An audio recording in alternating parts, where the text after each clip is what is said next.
دستور حیات کو نازل کیا جائے اور وہ پہنچتے پہنچتے پہنچتے مختلف قوموں، مختلف قبیلوں، مختلف ثقافتوں، مختلف سیاستوں، مختلف ادوار، مختلف زمانوں سے گزرتا گزرتا گزرتا جب ہم تک پہنچتا ہے تو نہ جانے درمیان میں کتنی چیزیں اس میں شامل ہو جاتی ہیں جو اس کا روپ دھار لیتی ہیں، اسی کا نام دے دیا جاتا ہے کہ یہ بھی دین کے ساتھ کیونکہ بہہ کر آئی ہے۔ جس طرح آپ کو پتا ہے کہ ہمالیہ کے پہاڑوں سے جب پانی نکلتا ہے تو بہت صاف اور شفاف ہوتا ہے، برف پگھلتی ہے، پھر چلتے چلتے چلتے دریائے سندھ کی صورت اختیار کرتا ہے اور جب یہ سکھر بیراج تک پہنچتا ہے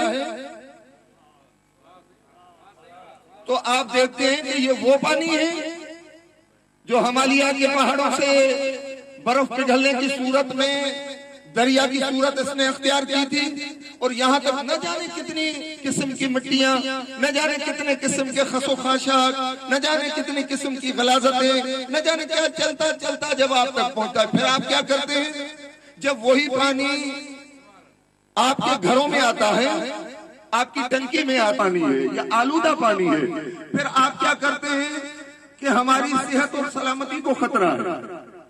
باشعور لوگ کیا کہتے ہیں کہ صحت اور سلامتی کی پانی کی آلودگی سے اتنے قسم اقسام کی بیماریاں پیدا ہوتی ہیں۔ پھر وہ کیا کرتے ہیں اگر کچھ نہیں تو بھائی پانی کو ابالنا چاہیے تاکہ اس کے جراثیم ختم ہو جائیں اور یہ پانی خالص صورت میں اور اچھے انداز میں ہمارے جسم میں پرورش پائے تاکہ ہم بیماریوں سے بچ سکیں۔ آپ اپنے گھر میں ایک چھوٹا سا کوئی فلٹر کا پلانٹ لگا لیتے ہیں، ایک چھوٹا سا انسٹرومنٹس لگاتے ہیں تاکہ وہ پانی ان میں سے گزر کر صاف شفاف ہو کر پھر آپ تک پہنچے۔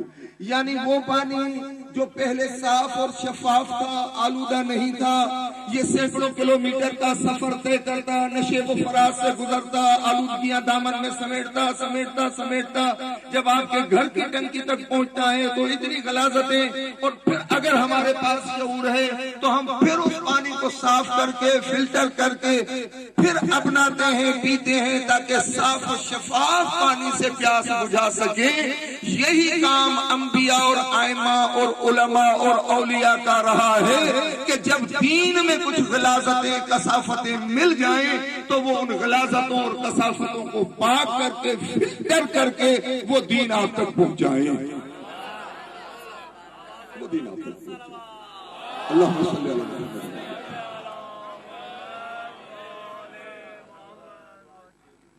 اور یہ تو ہم نے بہرحال ایک جس زمانے میں ہم بس رہے ہیں، میں اکثر مجالس میں بھی دوستوں کو مثال دیتا ہوں کہ آپ یہ نہر سے گزرتا ہوا پانی چائے اور تھادل کے کلر اور رنگ والا جس میں بہت زیادہ مٹی ملی ہوئی ہوتی ہے، اس میں سے ایک کوزہ پانی کا بھر کر آلودہ پانی، غلیظ پانی، یہ آپ کسی ڈاکٹر صاحب کو پلا کر دکھائیں، یقیناً آپ کہیں گے نہیں سر یہ جو آلودہ پانی ہے جس میں بہت بڑی غلاظتیں اور کثافتیں جمع ہیں، یہ اگر ایک شیشے کے گلاس میں ڈال کر آپ ڈاکٹر صاحب کو دیں گے تو وہ کہیں گے بھائی میں تو یہاں پر بیٹھا بیٹھا سب کو، مریضوں کو، آنے والے لوگوں کو بتاتا ہوں کہ یہ گیسٹرو، یہ فلاں یہ فلاں یہ فلاں یہ بیماریاں پانی کی وجہ سے ہو رہی ہیں، اور وہی غلیظ پانی آپ مجھے پلا رہے ہو۔ تو وہ ڈاکٹر صاحب وہ آلودہ اور غلیظ پانی پینے کے لیے تیار نہیں ہوتے۔ جب ایک MBBS ڈاکٹر جو چند سال میڈیکل سائنس کے علوم میں تخصص حاصل کر کے آپ کے محلے کی کلینک میں آ کر بیٹھا ہے، وہ غلیظ اور آلودہ پانی کا ایک گلاس پینے کے لیے تیار نہیں ہے، تو جس بات کو اسلام نے غلاظت کہا ہے، آلودگی کہا ہے، ہم پتہ نہیں کیسے وہ کر لیتے ہیں کہ رشوت کے پیسوں کی نیاز بنا کر، سود کے پیسوں کی نیاز بنا کر، غلیظ اور ناجائز پیسوں کی نیاز دیکھ پکا کر اپنے امام کی خدمت میں ہدیہ کر دیتے ہیں۔ ہمیں شرم آنی چاہیے، ایک ڈاکٹر غلیظ پانی کا گلاس پینے کے لیے تیار نہیں ہے، ہم اپنے امام کی خدمت میں جو نیاز پیش کرتے ہیں وہ حرام کے پیسوں کی ہوتی ہے۔ آلودگی کا ہمیں احساس ہونا چاہیے، غلاظت کا ہمیں احساس ہونا چاہیے، ہمیں چاہیے۔ اسی لیے جب دین مبین اسلام، یہ آج قبلہ مولانا علی بخش سجادی صاحب نے ایک موضوع یہ بھی رکھا کہ اسلام کے حوالے سے بات ہونی چاہیے. ہم جس سماج اور معاشرے میں جی رہے ہیں اس سماج اور معاشرے میں نوجوان نسل کے سامنے، بچوں کے سامنے، بزرگوں کے سامنے، خواتین کے سامنے اسلام کی حقیقی شکل و صورت فلٹر کر کے، صاف اور ستھری کر کے، اگر کم سے کم ہمارے پاس وہ فلٹر پلانٹ نہیں ہے، صاف نہیں کر سکتے، تو کم سے کم ان غلاظتوں کی تو نشاندہی کریں کہ جناب یہ جو آپ کے پاس ہے اس میں اتنے قسم کی غلاظتیں ملی ہوئی ہیں. اجتناب کرنا چاہیے، کوشش کرنی چاہیے، خیال کرنا چاہیے کہ ہم غلاظتوں سے اپنے وجود، اپنے روحانیت. مجھے وہ ایک مولا امام حسن مجتبی علیہ السلام، میرے خیال میں اگر ہم سب مل کر درود بلند آواز سے بھیجیں گے تو محفل کی رونق میں اضافہ ہوگا. اللہم صلی علی محمد وآلہ. مولا فرماتے ہیں کہ گھر میں ایک بڑھیا، ایک خاتون جو چاہے پڑھی لکھی نہ ہو، جب اپنے بچوں کو کھلانے کے لیے، ان کا پیٹ بھرنے کے لیے، ان کی بھوک مٹانے کے لیے دال پکاتی ہے تو جس طرح دال اسے دکان سے ملتی ہے ویسی کی ویسی دال وہ دیگچی میں نہیں اڈیل دیتی، بلکہ اس دال کو کسی کشادہ برتن میں ڈال کر پہلے اس میں سے کنکر اور پتھریاں چنتی ہے، صاف کرتی ہے. صاف کرنے کے بعد وہ کنکر اور پتھر الگ کر کے اب جو خالص دال ہوتی ہے اسے دھو کر دیگچی میں ڈالتی ہے. مولا امام حسن مجتبی فرماتے ہیں کیوں؟ اس لیے تاکہ وہ ضعیفہ، وہ بڑھیا، وہ ماں یہ چاہتی ہے کہ دال کے نام پر میرے بچوں کے پیٹ میں کوئی کنکر اور پتھر نہ چلا جائے. کیونکہ جو پتھر اور کنکر آپ لے کر آتے ہیں، 1 کلو دال میں 10 15 20 50 اگر پتھر ہوتے ہیں، چھوٹے چھوٹے کنکریاں ہوتی ہیں، مٹی ہوتی ہے، تو آپ کو وہ دال کے نام پر ملتی ہے، دال کی قیمت میں ملتی ہے. چاہے ہم کا 1 کلو میں 2 گرام وزن ہو، 10 گرام وزن ہو، مگر وہ 1 گرام 2 گرام 10 گرام کنکر اور پتھر آپ کو دال کی قیمت میں ملے ہیں، دال کے نام پر ملے ہیں. جب آپ لے آتے ہیں تو آپ یہ نہیں کہتے کہ میرے پیسے ضائع ہو جائیں گے، یہ 10 گرام کنکر چن کے میں پھینک دوں گا، دال کا وزن کم ہو جائے گا. نہیں بھائی، چاہے دال کا کتنا بھی وزن کم ہو جائے، پہلی مرتبہ تو آپ کنکر چنیں گے. وہ ایک بڑھیا ضعیفہ لا علم بے شعور بظاہر خاتون وہ نہیں چاہتی. مولا فرماتے ہیں تمہیں کیا ہو گیا ہے کہ اپنا پیٹ کی غذا کے لیے تو تم اتنی کوشش کرتے ہو کہ کوئی غلیظ چیز، خراب چیز، نقصان دہ چیز آپ کے شکم اور معدے میں نہ جائے. مولا فرماتے ہیں ان والدین کو کیا ہو گیا ہے کہ اپنے بچوں کی پیٹ کا، معدے کا خیال رکھتے ہیں، ان کے عقیدوں اور روح کا خیال نہیں رکھتے، تاکہ ان کے نظریات، ان کے افکار، ان کی سوچ، ان کا عقیدہ، ان کا انداز زندگی گزارنے کا اس میں آلودگی نہ ہو، اس میں خرابی نہ ہو. میں آپ کی بارگاہ میں اب چونکہ یہ ایک جتنا اسلام وسیع موضوع ہے، خود اسلام، مثلا نماز کی بات کریں گے اسلام، روزے کی بات کریں گے اسلام، حج اور زکوٰۃ کی بات کریں اسلام، خمس اور جہاد کی بات کریں اسلام، امر بالمعروف اور نہی عن المنکر کی بات کریں اسلام. یعنی اسلام ایک بہت وسیع موضوع ہے کہ جس کے دامن میں سینکڑوں ہزاروں موضوعات سمائے ہوئے ہیں. جب ہم بات کرتے ہیں نقلی اسلام کی، جب ہم بات کرتے ہیں جعلی اسلام کی، جب ہم بات کرتے ہیں وضعی اسلام کی، جب ہم بات کرتے ہیں خود ساختہ، سندھی میں کہتے ہیں ہتھ ٹھوکیو، جب اس قسم کی بات کرتے ہیں تو پھر ہماری سمجھ میں آنا چاہیے کہ اسلام کی ہر چیز کے ساتھ، ہر عمل کے ساتھ، ہر حکم کے ساتھ کچھ زمانوں، قرنوں، صدیوں سے غلاظتیں، خرابیاں شامل ہوتی اب وہ نماز میں شامل ہو چکی ہیں، روزے میں شامل ہو چکی ہیں، اسلامی ثقافت میں شامل ہو چکی ہیں، اسلامی احکامات میں شامل ہو چکی ہیں، اسلامی عبادات میں شامل ہو چکی ہیں، آپ کے حج اور عمرے میں شامل ہو چکی ہیں، آپ کے زیارات کے سفر میں شامل ہو چکی ہیں۔ ہمیں اس بڑھیا کی طرح جو فقط دال سے کنکر نہیں چنتی، وہ جب چاول ہوتے ہیں تو چاول سے بھی کنکر چنتی ہے، اس کے بعد جب گندم آتی ہے تو گندم سے بھی مٹی کو الگ کرتی ہے، چھانتی ہے ہر چیز کو تاکہ آلودگی نہ آئے۔ ہم بطور انسان، بطور باشعور مخلوق کے، بطور اہل علم کے، بطور خوش عقیدہ لوگوں کے، ہماری بھی ذمہ داری ہے کہ جو اسلام کا حکم ہم بجا لاتے ہیں اس میں ہم دیکھیں کہ کہیں آلودگی تو شامل نہیں ہے، کہیں کوئی غلاظت تو شامل نہیں ہے۔ یہ آپ نہ کہیں کہ نہیں صحیح کیسے شامل ہو سکتی ہے، ہو سکتی ہے، ہو چکی ہے۔ اگر یہ نہ ہو چکا ہوتا تو امیر المومنین مولا علی بن ابی طالب علیہ السلام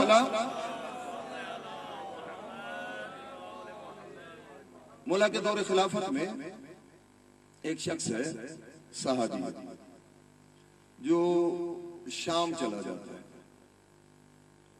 اور کچھ عرصہ 1 1.5 2 2.5 برس شام میں گزارتا ہے۔ شام میں گزارنے کے بعد وہ آتا ہے کوفہ۔ جب کوفہ پہنچتا ہے تو مسجد کوفہ میں مولا کائنات علی بن ابی طالب علیہ السلام کی اللہم صلی اللہ علیہ وسلم اقتدا میں امامت میں آ کر نماز پڑھتا۔ جب نماز ختم ہو جاتی ہے تو بھری جماعت میں ایک مرتبہ وہ ایک چیخ کر بلند آواز سے نعرہ بلند کرتا ہے اور اپنے زانوں پر ہاتھ مار کر ایک مرتبہ کہتا ہے اللہ اکبر، آج علی نے مجھے رسول اکرم والی نماز یاد دلا دی ہے۔ تاریخ مسعودی والے نے یہ جملے لکھ کر کہا پتہ چلا کہ نبی کریم صلی اللہ علیہ وآلہ وسلم کا وصال مبارک ہوتا ہے 11 ہجری میں۔ 11 ہجری میں پیغمبر کریم پردہ فرماتے ہیں۔ امیر المومنین کا دور خلافت مولا کی شہادت 40 ہجری میں، یعنی 37 ہجری 38 ہجری 39 ہجری میں ایک شخص یعنی نبی کریم کی وصال کے تقریباً 30-35 برس کے بعد وہ کچھ عرصہ شام میں گزار کر، اس نے کچھ عرصہ پیغمبر کی معیت میں، پیغمبر کی صحبت میں گزارا ہے، پھر وہ شام چلا گیا۔ شام میں کچھ عرصہ اس نے نمازیں پڑھی، اب 2-4-7 پتہ نہیں کتنے برس شام میں نمازیں پڑھنے کے بعد وہ کوفے آیا۔ کوفے میں جب امیر المومنین کی اقتدا میں اس نے نماز ادا کی تو ایک مرتبہ اسے افسوس کے ساتھ یہ نعرہ بلند کرنا پڑا کہ آج سے 8-10 برس پہلے جب میں مدینے میں بسا ہوا تھا، رہتا تھا اور پیغمبر کی بارگاہ میں حاضر ہو کر نمازیں ادا کرتا تھا، تو آج اتنے برس کے بعد مجھے رسول اکرم کی نماز یاد دلائی ہے علی نے۔ کیا سبب پتا چلا کہ یہ 25-30 برس کے عرصے میں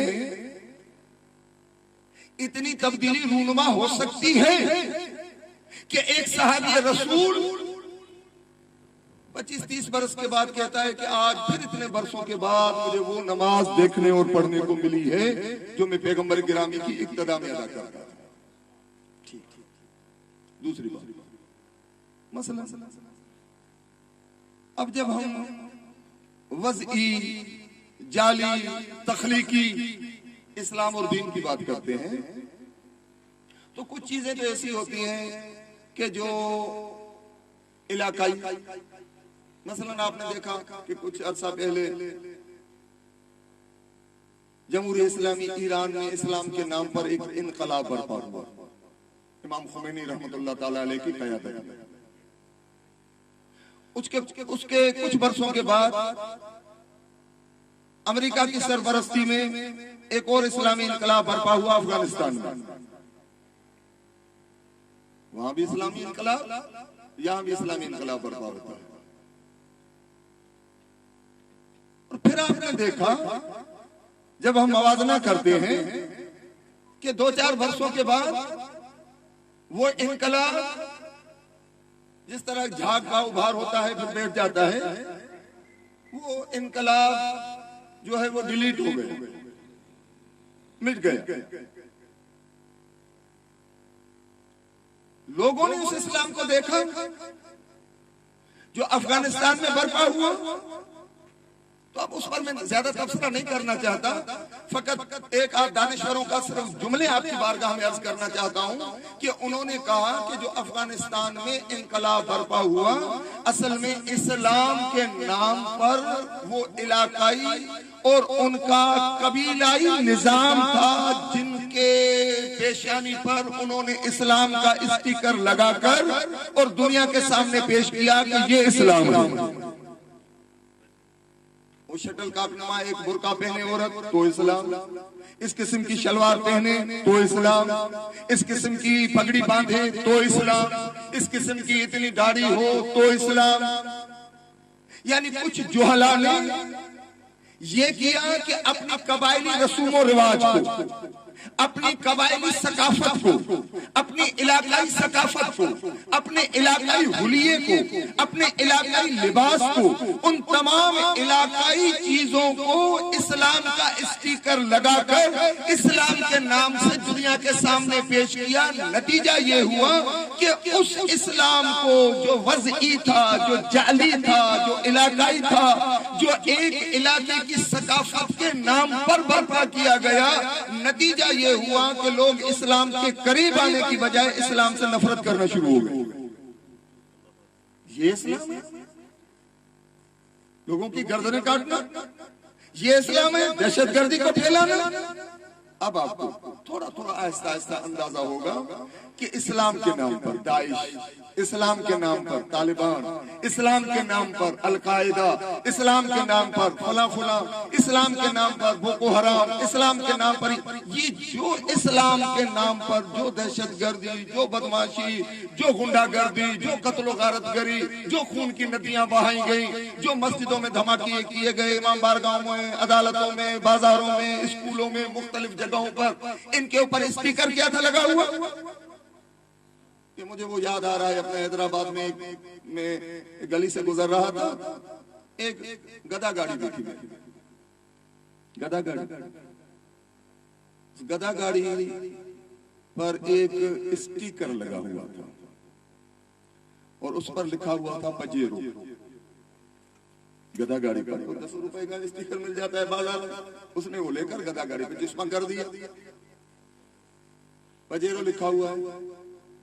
جب رش جمع ہو گئی اور راستہ بند ہو گیا تو کسی نے کہا کہ بھائی اپنے گدھے کو ادھر ادھر کرو یار، راستہ بند ہو گیا. ایک مرتبہ اس نے پکارا خبردار شرم کرو، اسے گدھا گاڑی کہتے ہیں. گدھا گاڑی کو گدھا گاڑی نہ کہیں کیا کہیں؟ کہا پڑھے ہوئے نہیں ہو؟ بالکل پڑھا ہوا ہوں الحمدللہ. کہا دیکھو کیا لکھا ہوا ہے. اس نے دیکھا جی پجیرو لکھا ہوا ہے. دکھا بھی پجیرو ہوا ہے تو کیوں کہتے ہو توہین کرتے ہو، گدھا گاڑی کہتے ہو اس کو؟ اس نے کہا میاں 10 روپے کا اسٹیکر لگا دینے سے گدھا پجیرو نہیں ہو جاتا. کہا کب مانو گے؟ کہا تب مانیں گے جب انجن پجیرو والی ہو، جب سیٹ پجیرو والی ہو، جب اسپیڈ پجیرو والی ہو، جب انداز اتوار. یعنی پجیرو ہونے کا نام پجیرو نہیں ہے، اس کی کچھ نشانیاں ہیں، اس کی کچھ خصوصیات ہیں، اس کی کچھ فضیلتیں ہیں. اگر وہ ہو جائیں بھلی نام مٹ بھی جائے، دیکھنے والا کہے گا پجیرو. اسی طرح مسلمان، اسی طرح مومن، اسی طرح شیعہ یا سنی، یہ کوئی چھٹی کا رکھا ہوا نام نہیں ہے کہ ہم نے بچے کا پیدا ہوا ہم نے نام رکھ دیا کہ جناب منتیں مان مان کے بیٹا پیدا ہوا ہے، نام اس کا رکھتے ہیں غلام عباس. اب نام کو ہم نے غلام عباس رکھ دیا، مگر دیکھنا تو یہ ہے کہ یہ زندگی کس کی غلامی میں گزارتا ہے. عملی طور پر پریکٹیکلی یہ کس کا غلام ہے؟ نام غلام حیدر، غلام مصطفیٰ، غلام علی، غلام حسین، غلام اکبر، غلام اصغر. یہ تو بیچارے ماں باپ کی نیک نیتی تھی کہ کاش میرا بچہ جو نام رکھ رہا ہوں وہ بن جائے. ہم جس طرح کہتے ہیں نا ادبی زبان میں ایک اصطلاح استعمال کرتے ہیں، اسم با مسمى. اسم با مسمى ماشاءاللہ پڑھے لکھے افراد سمجھتے ہیں، میں بچوں کو بھی سمجھانا چاہتا ہوں. اسم با مسمى یعنی جیسا، بالکل سلیس زبان میں کہنا چاہتا ہوں، اس میں با مسامہ یعنی جیسا نام ویسا کام.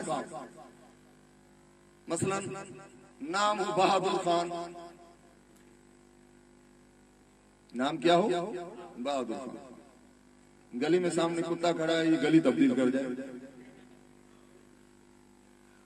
چھت سے چھپکلی گرے، یہ بستر چھوڑ کر بھاگ جائے. کیا رکھا؟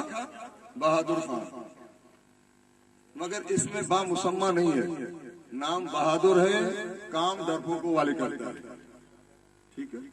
نام ہو جمیل احمد، معاف کیجئے گا اگر یہ مجمع میں کسی کا نام ہو، مجھے پتہ نہیں، صرف مثال کے طور پر عرض کر رہا ہوں.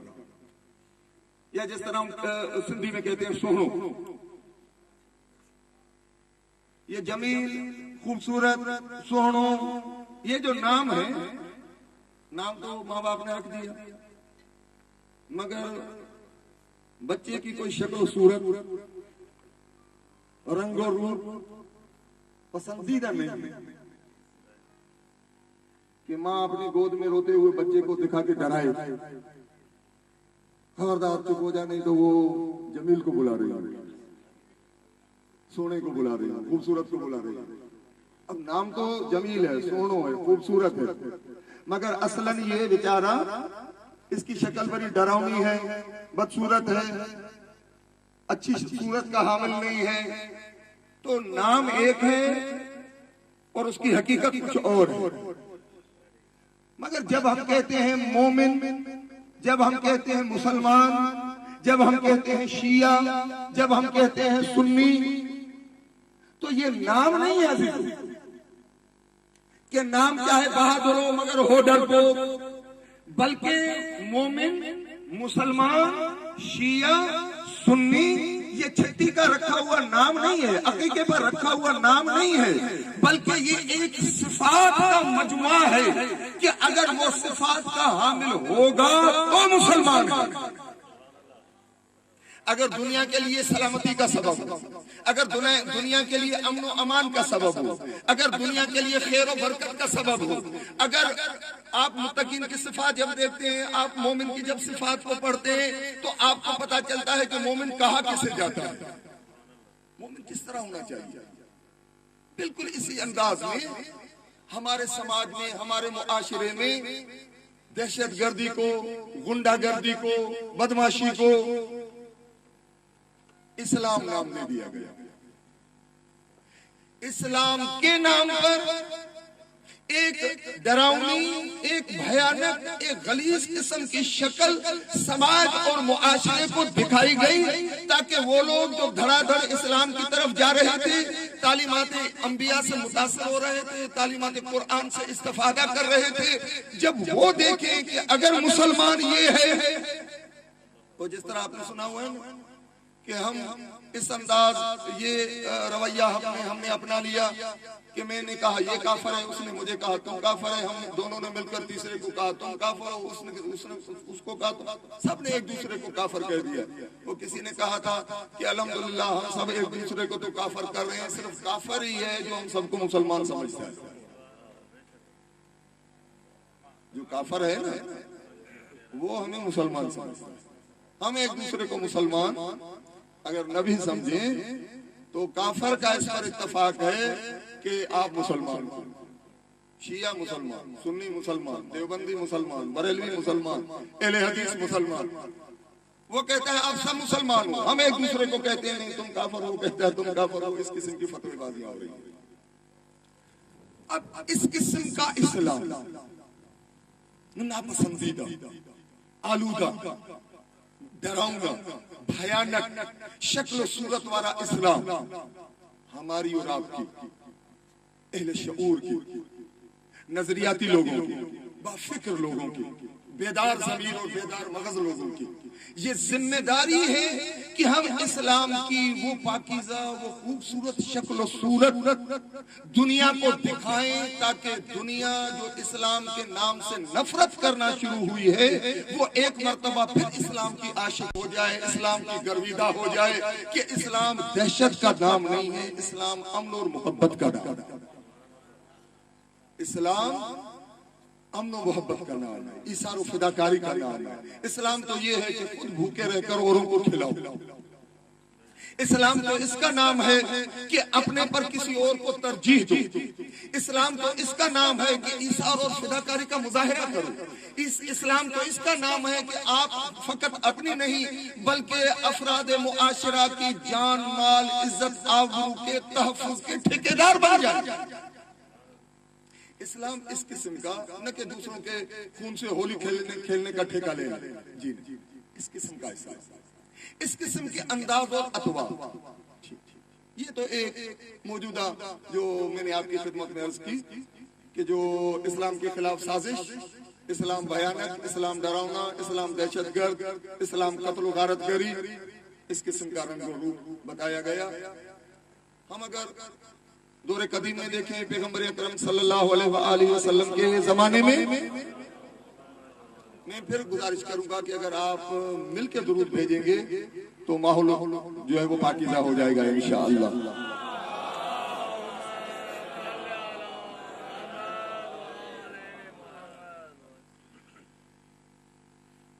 زندگی کے مختلف چیپٹر سے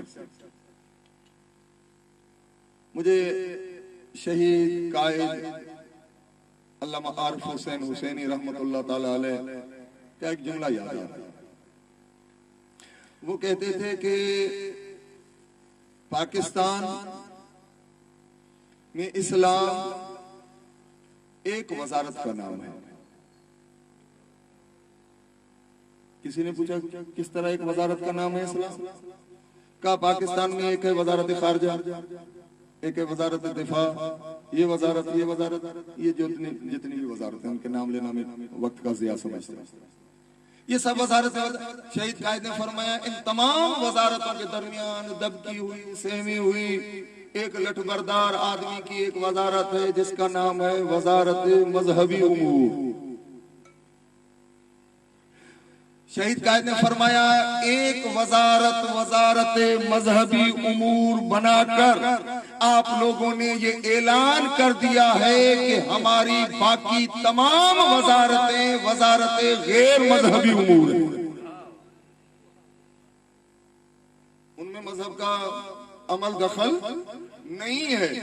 اگر ان سب میں مذہب کا عمل دخل ہوتا، وہ سب دین کی روشنی میں ہوتی، وہ سب احکامات اسلامی کے مطابق تمام وزارتیں چلتی ہوتی، آپ کی اکانومی مذہب کے مطابق ہوتی، آپ کی سیاست مذہب کے مطابق ہوتی، آپ کی خارجہ پالیسی اسلامی ہوتی، آپ کے یعنی اگر ایک چھوٹی سی بات اگر عرض کروں تاکہ آپ تھوڑا متوجہ ہو جائیں، اگر ہماری خارجہ پالیسی اسلامی ہوتی تو اسلام ہمیں پڑوسیوں کے ساتھ جھگڑا کرنا نہیں سکھاتا، امن اور امان کے ساتھ رہنا سکھاتا ہے۔ ہمارا پڑوسیوں کے ساتھ روز جھگڑنا، تعلقات خراب ہونا اس بات کی بین دلیل ہے کہ ہماری خارجہ پالیسی ابھی اسلامی نہیں بن سکی۔ پیغمبر اکرم کیا فرماتے ہیں کہ اگر آپ جہاں رہتے ہو، اگر آپ کا پڑوسی آپ کے شر سے امان میں نہیں ہے تو آپ مسلمان نہیں ہو۔ آپ پیٹ بھر کر سوتے ہو اور آپ کا پڑوسی بھوکا ہے تو آپ مسلمان نہیں ہو۔ اگر پڑوسی کی جان مال عزت آبرو آپ کے ہاتھوں محفوظ نہیں ہے تو آپ مسلمان نہیں ہو۔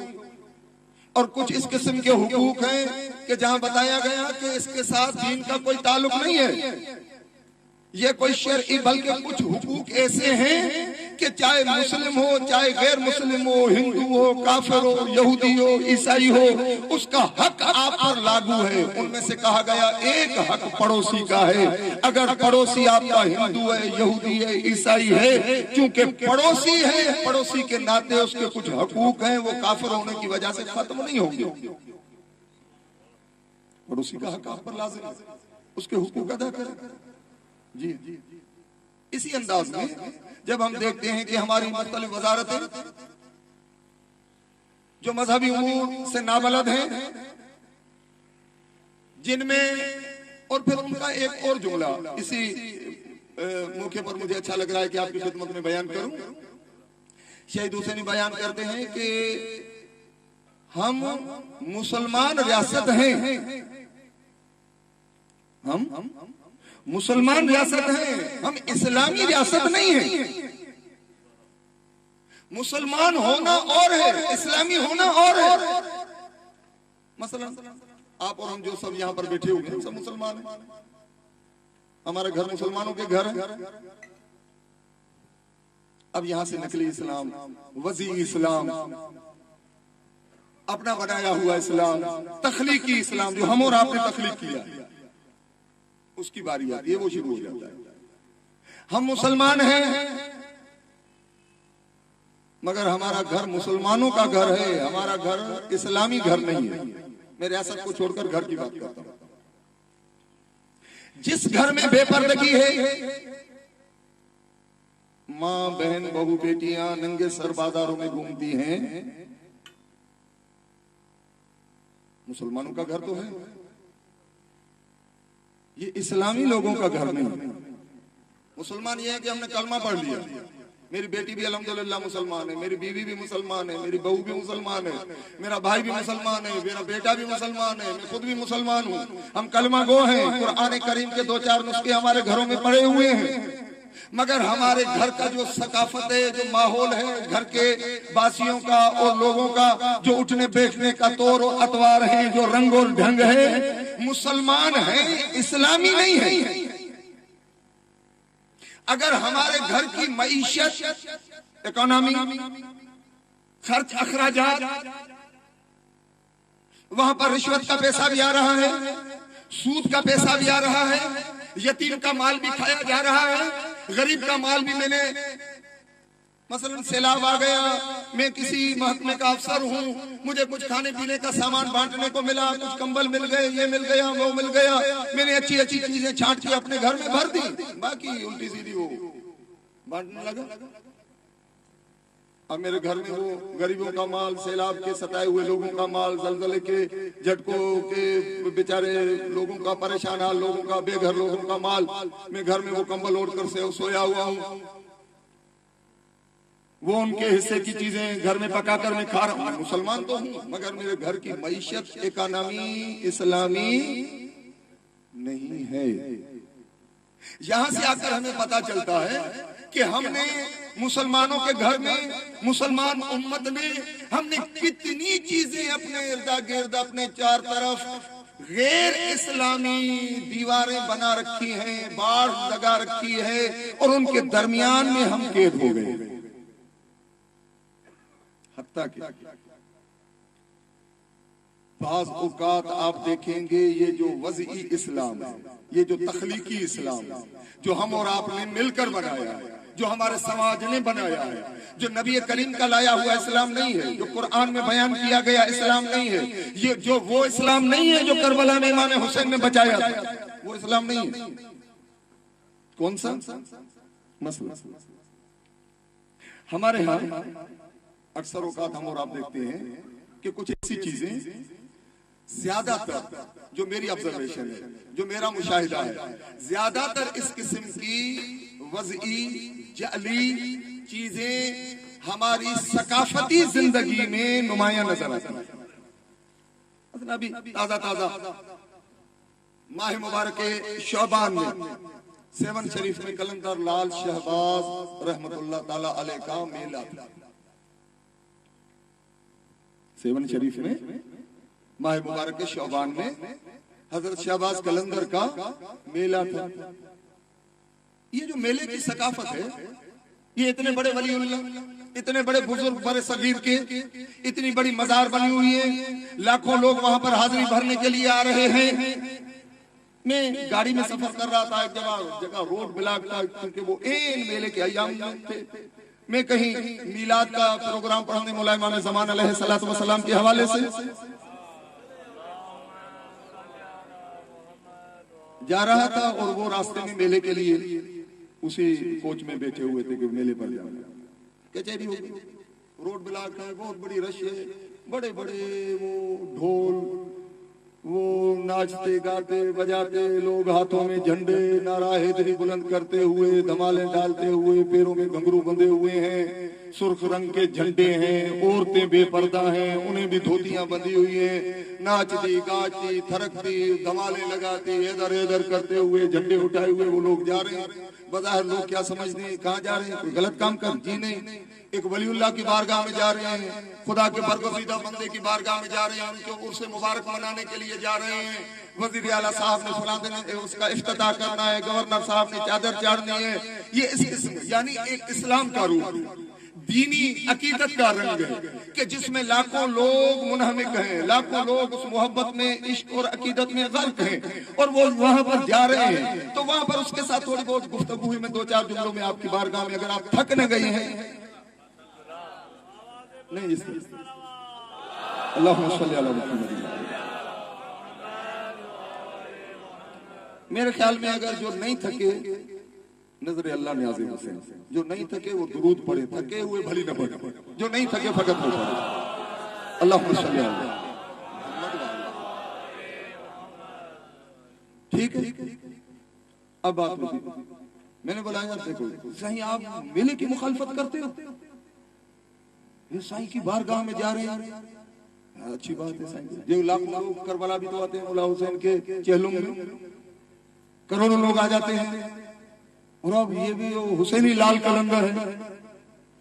اب قلندر شہباز کی شخصیت پر بات ہی نہیں ہو رہی, بات ہو رہی ہے آپ کے انداز پر, بات ہو رہی ہے آپ کے طور و اطوار پر, بات ہو رہی ہے آپ کے طریقوں پر, بات ہو رہی ہے آپ کے رسم عرس اور میلہ منانے کے جو آپ کا اسٹائل ہے اس پر بات ہو رہی ہے. میں نے بولا قلندر شہباز کیا فرماتے ہیں, حیدریم قلندرم مستم بندہ مرتضی علی ہستم.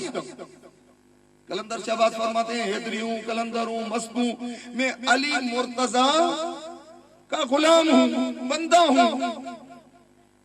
اور پھر آگے چل کے تو یہاں تک فرماتے ہیں کہ سگی کوئے شیر یزدانم, میں اللہ کے شیر کی گلی کا کتا ہوں. ہاں ٹھیک ہے, بالکل قلندر صاحب اس لیے تو نعرہ حیدری بلند کرتے ہوئے جا رہے ہیں. میں نے بولا جس کی گلی کا کتا ہونے پر حضرت قلندر شہباز رحمت اللہ تعالیٰ علیہ فخر کرتے ہیں, آپ اس کی دربار میں جاؤ, وہاں پر تو کوئی بے پردگی نظر نہیں آتی نجف میں, وہاں پر تو کوئی ڈھول تاشے نہیں ہوتے, وہاں پر تو اس طرح عورتیں سر کے بال کھول کر جھومتی نظر نہیں آتی. نجف اور کربلا میں جب آپ کہتی ہیں کروڑوں لوگ جمع ہوتے ہیں, کروڑوں لوگ پیدل سفر کرتے ہیں, اس میں تو دنیا میں گنیز کا ورلڈ ریکارڈ بن جاتا ہے کہ اتنی بڑی جماعت کی نماز فلک تیر نے کبھی نہیں دیکھی جتنی کربلا والوں نے جماعت بنا کر دکھائی. اتنی بڑی مہمان نوازی نہیں ہوئی جتنی کربلا والوں نے کی, اتنی زیادہ عزاداری نہیں ہوئی جتنی کربلا والوں نے کی. میں نے کہا جن کے در کا قلندر خود کو گلی کا کتا اور سگ کہلوانے میں فخر محسوس کرتا ہے, آپ وہ ثقافت قلندر کے دربار میں کیوں نہیں لاتے, میلے کو پاکیزہ کیوں نہیں بناتے؟ ہم قلندر کے مخالف نہیں ہیں, ہم اسٹائل کے مخالف ہیں, ہم طریقہ انکار کے مخالف ہیں. آپ نے عقیدت کے نام پر جو غلاظت پھیلائی, آپ نے ثقافت کے نام پر جو کثافت پھیلائی, ہم اس کثافت اور غلاظت کے خلاف کہ سیمن شریف ہمارے پورے خطے میں چرس, ہیروئن اور بھنگ کا سب سے بڑا بیوپار کا مرکز ہے. کیا سبب ہے؟ قصور لال شہباز قلندر رحمت اللہ تعالیٰ کا علیہ کا ہے یا ہم ماننے والوں کا؟ یہ انداز, یہ اطوار قلندر نے خود اپنی سرپرستی میں میلہ نہیں سجایا. قلندر تو بار بار کہتا ہے کہ میں علی کے در کا کتا ہوں, قلندر تو بار بار کہتا ہے کہ میں ان کے در کا غلام ہوں. جب آقا کا جو انداز ہو, غلام کا بھی تو وہی انداز ہونا چاہیے. مسئلہ ماننے والوں اس لیے اب ہماری رسوم و رواج, ہمارے انداز اور اطوار, میں نے ابتدا میں عرض کی تھی ان الدین عند اللہ الاسلام, دین فقط اسلام ہے, خدا اسلام کے علاوہ اور کوئی دین قبول نہیں فرماتا. ہم نے اسلام کے نام پر مثلا ایک اور چھوٹی سی مثال آپ کی بارگاہ میں عرض کروں, شادی اسلامی غیر اسلامی, شادی اسلام کا حکم ہے. پیغمبر اکرم نے فرمایا نکاح من سنتی فمن رغب عن سنتی فلیس منی. ایک بزرگ فرماتے ہیں کہ جب بھی نکاح ہوتا ہے یہ حدیث تو پڑھی جاتی ہے نکاح کے موقع پر کہ رسول اکرم نے فرمایا نکاح میری سنت ہے, جو میری سنت سے رغبت نہیں رکھتا وہ ہم میں سے نہیں ہے. کیا یہ 5 سیکنڈ میں حدیث اور ترجمہ پڑھ دیا جاتا ہے؟ 5-10 منٹ میں 2-4 سیگے پڑھ لیے جاتے ہیں؟ یہ تو واقعی اسلام ہے. مگر اس کے بعد اور اس کے ساتھ ساتھ جو طوفان بدتمیزی ہوتا ہے. اب شادی اسلامی ولیمہ ہم جو کارڈ بناتے ہیں اس میں کیا لکھتے ہیں؟ مسنون, سنت, یہ وہ اس قسم کی چیزیں. قربجہ قدم بھرے اچھی انگن ہو جا رہے ہو, اچھے اچھے ہم جملے لکھ کر کارڈ پیش کرتے ہیں, لوگوں کو بلاتے ہیں. 5-10 منٹ کا نکاح ہے اسلام. ولیمہ سنت.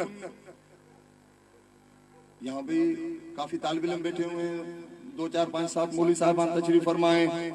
اگر میرے سر پر مثلا امامہ یا وقبہ میرے جسم پر نہیں ہے تو مجھے مولوی تو نہیں سمجھیں گے آپ.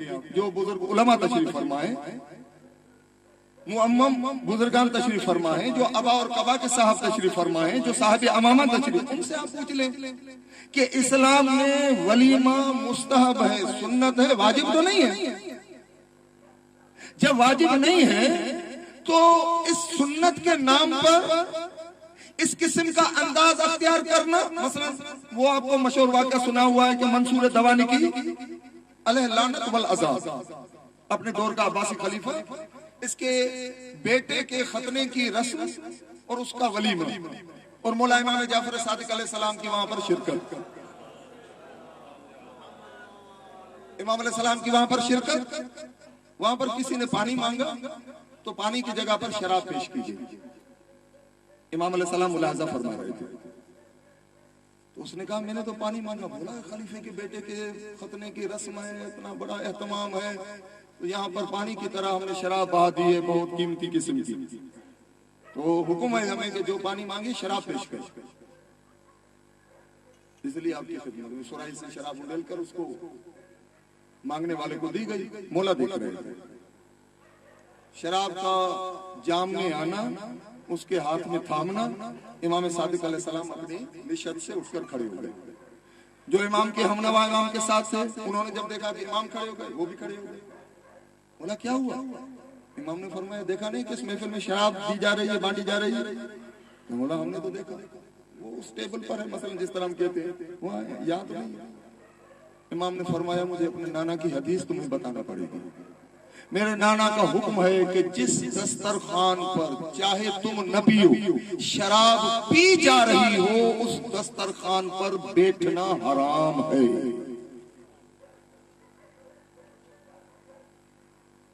ہم نے اس قسم کے ولیموں میں شراب دی جاتی ہے, ناجائز کام ہوتے ہیں, گانا بجانا ہو رہا ہے, رقص و موسیقی ہو رہی ہے, محفل موسیقی جاری ہے, غیر شرعی اور غیر اسلامی کام ہو رہے ہیں, اور ایک اس قسم کا مجمع ہے کہ بے پردہ خواتین حضرات مل کر بیٹھے ہوئے ہیں, موویاں بن رہی ہیں, تصویریں کھینچی جا رہی ہیں. ہم نے اوپر سے وہ جس طرح میں نے کہا کہ گدے گاڑی کا نام لکھ کر لگا دیا پجیرو, ہم نے باہر سے نام مسنون ولیمہ, سنتی ولیمہ یہ کر کے ہم نے صرف چسپاں کر دیا اسلامی اسٹیکر, اندر سارا غیر اسلامی بھرا ہوا. حیرت انگیز معاملات ہیں ہمارے. رسم سنت ہو, ولیمہ ہو, شادی ہو, نکاح ہو, پھر اس کے ساتھ مہندی ہو, اس کے ساتھ یہ ہو, اس کے ساتھ وہ ہو, پتہ نہیں کتنی کتنی قسم کی خرافات اور خرابیاں, یہ چاروں طرف سے کانٹوں کی باڑ لگی ہوئی ہے, درمیان میں ایک سنت بیچاری دب کی بیٹھی ہوئی ہے. حتیٰ کہ اسلام کو اسلام کے خلاف استعمال کیا جاتا ہے. یعنی وہ جو ہمارا تخلیقی اسلام, نقلی اسلام, ہمارا اپنے ہاتھوں کا بنایا ہوا اسلام, اس اسلام کو ہم لے کر آتے ہیں اسلام مصطفی کے مقابلے میں. اسلام محمدی کے مقابلے میں، اسلام الہی کے مقابلے میں، انبیاء کے دین کے مقابلے میں ہم اپنے ہاتھ کے وسیع اسلام کو لا کر کھڑا کر دیں، اسلام ورسز اسلام. آپ کہیں گے یہ کیسے ہوگا؟ جی ہاں ہوتا ہے. اسلام کو اسلام کے خلاف استعمال کیا جاتا ہے کیونکہ انہوں نے دیکھا کہ قرآن کا مقابلہ کرنا ناممکن ہے، سیرت و سنت محمد و آل محمد کا مقابلہ کرنا ناممکن ہے، اس لیے بہتر ہے کہ قرآن کو قرآن سے لڑا دو تاکہ قرآن حقیقی کو نقلی قرآن شکست دے دے. یہ قرآن جو کہتا ہے لا ترکنوا الی الذین ظلموا، خبردار ظالم کے قریب بھی نہ جانا، یہ قرآن جو پکار کر کہتا ہے لعنت اللہ علی الظالمین، ظالم پر اللہ کی لعنت ہے، غاصب پر اللہ کی لعنت ہے. قرآن غاصب پر لعنت کرے، قرآن ظالم پر لعنت کرے، قرآن حقدار کا حق غصب کرنے اور چھیننے والوں پر لعنت کرے.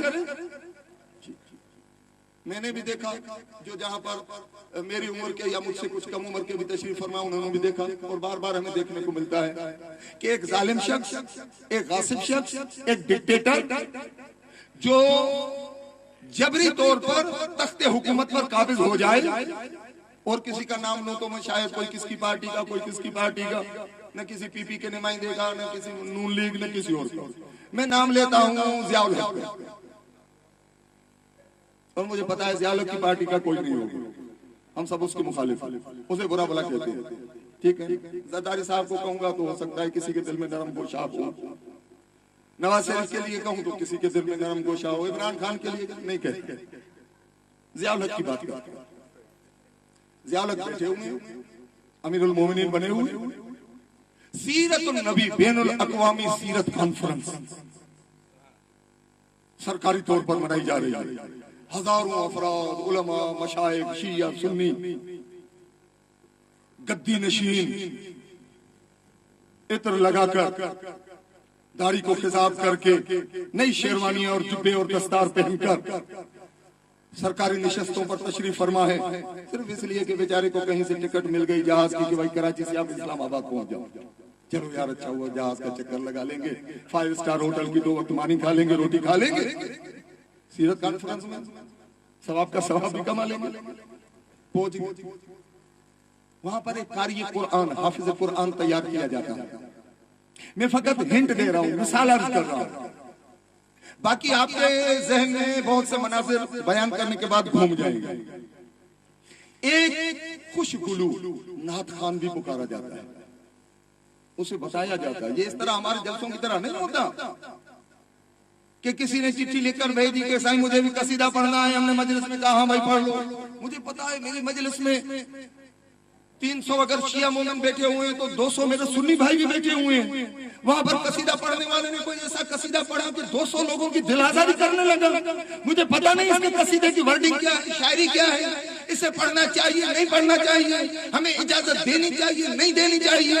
ہم اتنی اہلیت کا مظاہرہ نہیں کرتے، مگر وہاں اہلیت کا مظاہرہ کیا جاتا ہے.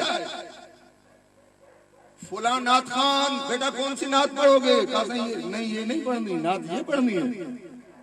قاری قرآن حافظ صاحب جی قبلہ آپ کون سی آیات کی تلاوت کریں گے اور ترجمہ بیان کریں گے؟ صحیح کوئی پڑھ لوں گا، سورہ قدر پڑھ لوں گا، سورہ قاریہ نہیں. یہاں پر ایک ظالم اور غاصب تخت حکومت پر بیٹھا ہوا ہے، سیرت کانفرنس کی صدارت کر رہا ہے، جو قرآن کے احکامات کی خلاف ورزی، جس پر قرآن لعنت اور بھٹکار کر رہا ہے، وہ بیٹھا ہوا ہے کرسی پر. حافظ صاحب آپ کو آیات ایسی ڈھونڈ کر تلاش کر کے یہاں پر پڑھنی ہے، خوش الہانی کے ساتھ، مکمل تجوید کے قواعد کے ساتھ، کہ اس کو اور پشتی بانی ہو جائے، ٹیک مل جائے کہ دیکھو قرآن بھی میری حمایت کر رہا ہے. اس نے کہا صحیح آپ پرواہ نہیں کرو، تھوڑی تنخواہ بڑھا تو ایسی آیات پڑھوں گا. اب وہ آ کر کھڑے ہو گئے، اعوذ باللہ من الشیطان الرجیم، بسم اللہ الرحمن الرحیم. میری تو آواز عجیب قسم کی ہے، نہیں بہت میٹھی آواز ہے. لوگ سر دھن رہے ہیں، مشائخ بیچارے سر دھن رہے ہیں. سبحان اللہ کیا کاری ہے یار، سبحان اللہ. اور اس نے آیات وَتُعِزُّ مَن تَشَاءُ وَتُذِلُّ مَن تَشَاءُ. ہائے ہائے، عزت اور ذلت اللہ کے ہاتھ میں ہے۔ دیکھو یہ آج کرسی پر بیٹھا ہوا ہے، یہ عزت اللہ نے دی ہے، تم کون ہوتے ہو اس پر انگلی اٹھانے والے؟ اطیعوا اللہ اطیعوا الرسول واولی الامر منکم، اللہ کی اطاعت رسول کی اور سائیں کی بھی اطاعت، قرآن کہہ رہا ہے۔ اب آدھا کام ان آیتوں نے تمام کیا۔ اب آپ نے دیکھا کس طرح قرآن ورسز قرآن، قرآن بمقابلہ قرآن، حقیقی محمدی قرآن، اللہ کا نازل کردہ ہوا قرآن جس پر لعنت کر رہا ہے، یہ 2 ٹکے کی تنخواہ پر پلنے والا قاری قرآن، یہ باطل کا نوکر، یہ قرآن کی آیتیں قرآن کے مخالف کی پشتی بانی میں حمایت میں پڑھ رہا۔ پھر آئی نعت خان کی باری، پھر وہ آکر صلاۃ والسلام علیکہ یا رسول اللہ، سبحان اللہ، یا رسول اکرم کی عاشق ہے۔ اس نے ایک مرتبہ کنکھیوں سے دیکھ بھی رہا ہے، وہ کیمرہ کیچ کر رہا ہے، یہ سب تمہارا کرم ہے آقا کہ بات اب تک بنی ہوئی ہے۔ یہ غاصب آج تک 11 برس ہوئے ہیں بیٹھا ہوا ہے، 10 برس گزر گئے ابھی تک بیٹھا ہوا ہے، یہ مدینے والی سرکار آپ کا کرم ہے اس پر، غاصب نہیں ہے، ظالم نہیں ہے، لٹیرا نہیں ہے، یہ آپ کے کرم کی وجہ سے بیٹھا ہوا ہے، اس کی اطاعت کرو، قرآن کہہ رہا ہے، اس پر رسول اکرم کا دست شفقت ہے، پیغمبر گرامی کا ہاتھ ہے۔ نتیجہ یہ نکلا کہ پتہ چلا یہ وہی اسلام ہے کہ جس طرح مولا امام سجاد دربار شام میں جب خطبہ ارشاد فرما رہے تھے تو یزید علیہ لعنت والعذاب نے مؤذن کو حکم دیا کہ جلدی کرو، سجاد کی آواز دبانے کے لیے اللہ اکبر کی آواز بلند کرو۔ پتہ چلا کبھی اذان بھی آل محمد کے خلاف استعمال ہوئی تھی یزید کے دور میں، آج نعت اور قرآن استعمال ہو رہی ہے ظالم کے دور۔ یہ ہے جعلی اسلام، یہ ہے وضعی اسلام، یہ اپنے ہاتھوں کا بنایا ہوا اسلام، تخلیق کردہ اسلام، جس کو ہم درک نہیں کر پاتے، ہم اندھی عقیدت میں مبتلا ہو جاتے ہیں۔ پھر اسلام کے نام پر گدیاں، اسلام کے نام پر پیری مریدی، اسلام کے نام پر مرشد، اسلام ہے یہ سب۔ دربار میں بیٹھے ہوئے ہیں، ایک بہت بڑا تخت بچھا ہوا ہے، مرید کوئی پاؤں دبا رہا ہے۔ اب چونکہ گفتگو طویل ہوتی جا رہی ہے، آخری بات عرض کر کے آپ کی اجازت سے گفتگو ختم کروں گا انشاءاللہ۔ فقط ایک مرتبہ مل کے درود بھیجیں تاکہ بات ختم کر کے میں دعا دوں آپ کو۔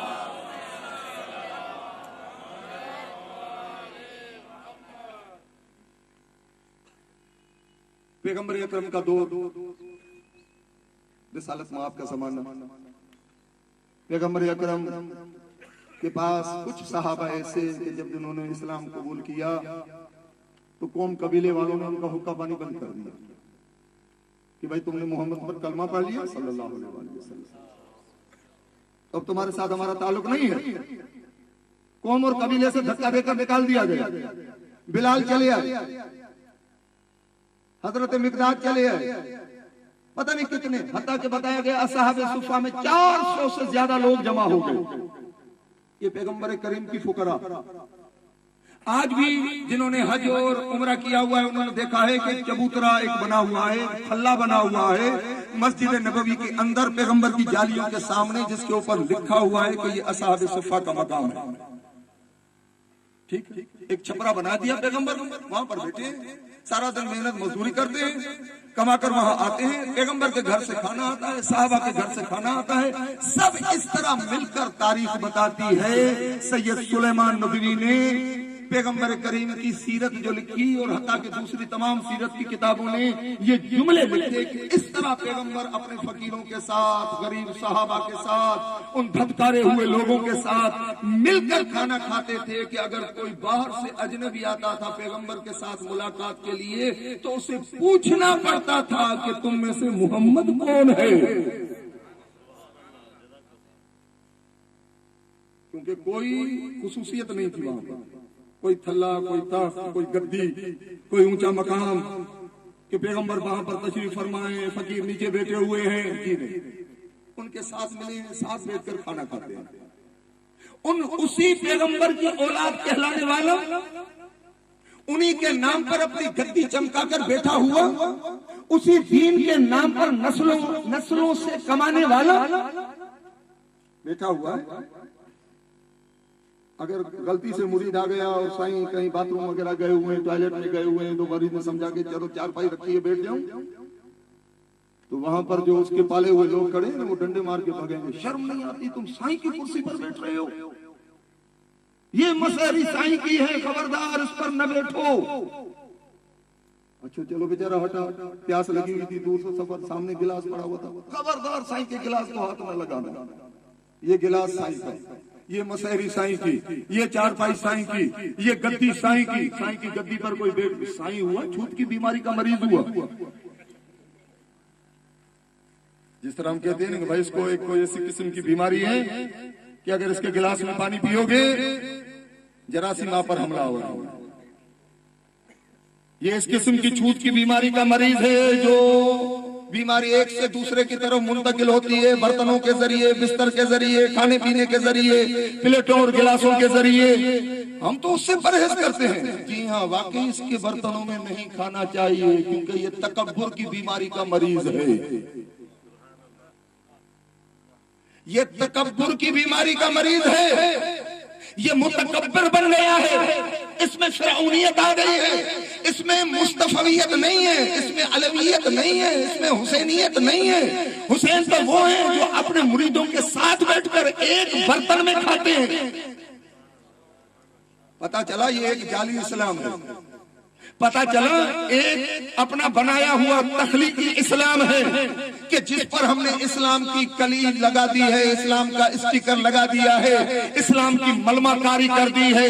حقیقی اسلام نہیں ہے، یہ اسلام کے روپ میں فرعونیت اور نمرودیت پل رہی ہے، جسے ہم نے اسلام کا خوبصورت لیبل چپکا دیا ہے۔ بڑی مشکل ہے۔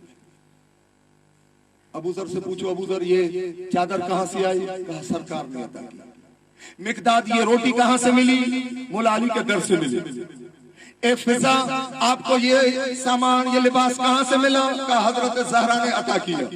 محمد و آل محمد کے جتنے مرید ہیں ان کے پاس جو کچھ ہے مرشدوں کا عطا کیا ہوا ہے، اور یہاں معاملہ الٹ ہے، یہاں سائیں کے پاس جو کچھ ہے مریدوں کا دیا ہوا ہے۔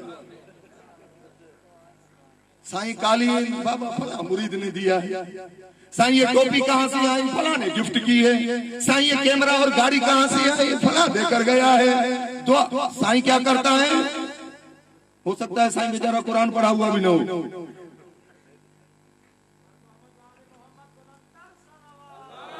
اللہم صلی علی محمد۔ ہوش کے ناخن لینے چاہیے عزیزوں، ہمیں ہوشیار ہونا چاہیے عزیزوں، ہمیں رہ گئی رسم ازاں روح بلالی نہ رہی۔ اور پھر ایک جگہ کسی نے کہا کہ خود بدلتے نہیں، قرآن کو بدل دیتے ہیں۔ یہ جعلی اسلام اپنے گل کھلاتے ہوئے، رنگ دکھاتے ہوئے، یہ تخلیقی اسلام اس حد تک پہنچ گیا ہے کہ بجائے اس کے کہ میرے بہو بیٹی کی شادی میں، میرے بیٹے کی شادی میں وہ انداز اپنایا جائے جس پر علی راضی ہوں، زہرا راضی ہوں، نبی کریم خوش ہوں، کوئی حرام کام نہیں ہو، کوئی ناچ گانا نہ ہو، کوئی غلاظت، کوئی کثافت، کوئی خرابی نہ ہو، خالصتاً اسلامی سادگی کے ساتھ شادی ہو، بجائے اس کے کہ میں اپنی شادی میں یہ رنگ اپناؤں۔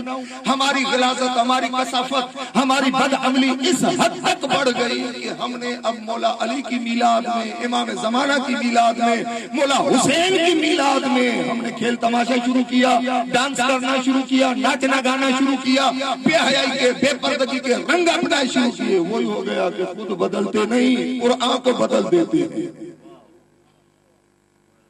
بجائے اس کے کہ اپنے وجود میں، اپنے اعمال میں ان کی سیرت کی روشنی میں تبدیلی لائیں۔ ہم نے ان کی پاکیزہ سیرتوں اور پروگراموں کو اپنی غلاظتوں کے ساتھ آلودہ کر دیا۔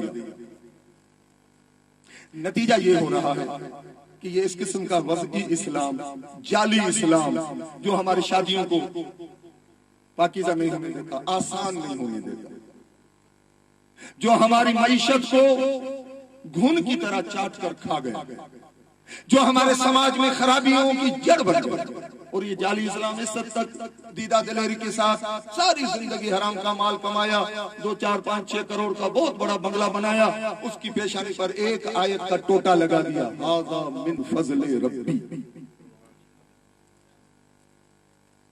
بنگلہ بننا شروع ہوا، ماشاءاللہ یار لے آؤ، کوئی بازار میں مل جاتا ہے، کوئی کیلنڈر ماشاءاللہ لکھاؤ، سبحان اللہ لکھاؤ، وہ آگے کام کرو، باقی سارا کام حرام تھا، اوپر اللہ کا نام۔ ہم نے ہر اچھی چیز کو مس یوز کرنا شروع کیا، اس کا استعمال غلط کرنا شروع کیا، حتیٰ کہ ہم نے عید کو، شادی کو، ہر چیز میں ہم نے اتنی غلاظتیں ملا دی کہ اصل اسلام، اب چونکہ ماہ مبارک رمضان ہے، 8 روزے گزر چکے ہیں، 9 رمضان کی شب ہے، 19 20 روز کے بعد عید آئے گی، اس لیے فقط آخری بات یہ عرض کر کے، عید نئے کپڑے کا نام نہیں ہے، عید بال اسٹائل سے بنانے کا نام نہیں ہے، عید نئے جوتے خریدنے کا نام نہیں ہے، یہ غیر مسلموں کی عیدیں ہیں جن کی عید کھانا پینا عیاشی کرنا ناچنا گانا ہوتا ہے بس۔ اسلامی عید کیا ہے؟ آخری 2 جملے عرض کر کے اپنی گفتگو کو واقعاً ختم کرتا ہوں۔ ہماری عید کیا ہے؟ عید کا مادہ ہے عود سے، واپسی۔ وہ بندہ جو خدا سے بھاگ چکا ہے، خدا سے دور چلا گیا ہے، رمضان میں اسے ایسا ماحول فراہم کیا جائے کہ خدا سے بھاگا ہوا بندہ خدا کی جانب واپس آ جائے۔ لعلکم تتقون، روزے رکھو شاید متقی بن جاؤ۔ پھر اذان میں سنتے ہیں اشہد ان امیر المومنین امام المتقین، علی مومنوں اور متقین کے امام ہیں۔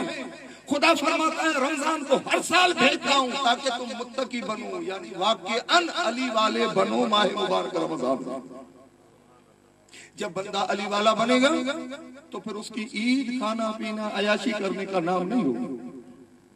مولا کائنات سے پوچھا گیا مولا عید کیا ہے؟ معصوم نے فرمایا لیسل عید لمن لبس الجدید، عید اس کے لیے نہیں ہے جس نے جدید لباس پہنا۔ مولا باقی عید کیا؟ مولا نے فرمایا عید اس کے لیے ہے جو خدا کے عذاب سے امان میں آ گیا، عید اس کے لیے ہے۔ مولا نے فرمایا الیوم لنا عیدن وغدن لنا عید، آج بھی ہمارے لیے عید، کل بھی ہمارے لیے عید، اور ہر روز ہمارے لیے عید ہے۔ مولا کس بنیاد پر؟ مقصد کسوٹی کیا ہے کہ دن عید بن جائے؟ مولا نے فرمایا جس دن بندہ اپنے خالق اور مالک کی نافرمانی نہ کرے فہو العید، جس دن اپنے رب کی نافرمانی نہ کرے چاہے دن کوئی بھی ہو تمہارے لیے عید ہے۔ اور اگر عید الفطر ہو، عید قربان ہو، عید غدیر ہو، عید مبائلہ ہو، اس دن بھی انسان نافرمانی پہ نافرمانی کرتا چلا جائے تو چاہے کہ عید ہے مگر اس کے لیے عید مولا کا بتایا۔ گفتگو کافی طویل ہو گئی، آپ سے معذرت خواہ ہوں،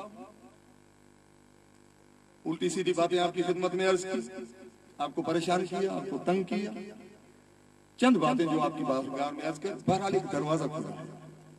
اب جعلی اسلام کو آپ جب ڈھونڈنے نکلیں گے، یہ جوان یہ بچے، تو انہیں پتہ چلتا جائے گا کہ ہماری شادی بیاہ میں کہاں جعلی اسلام ہے کہاں اصلی ہے، ہماری غمی اور خوشی میں کہاں جعلی ہے کہاں اصلی ہے۔ یہ اصول یاد رکھیں، اصلی حقیقی اسلام کبھی بھی مسلمان کو نہ تنگ کرتا ہے، نہ پریشان کرتا ہے، نہ قرضہ دار بناتا ہے، بلکہ آسانی فراہم کرتا ہے۔ نقلی اسلام جہاں ہوگا آپ کو تنگ کرے گا، پریشان کرے گا، فضول خرچی کروائے گا، قرضے اٹھوائے گا، آپ کو قرضوں کے بوجھ تلے دبائے گا، آپ کو رسم و رواجوں کے الجھنوں میں اتنا الجھائے گا کہ زندگی محال ہو جائے گی۔ جہاں مشکل سمجھیں یقین جانیں نقلی اسلام ہے، جہاں آسانی محسوس کریں یقین جانیں حقیقی اور اصلی اسلام ہے۔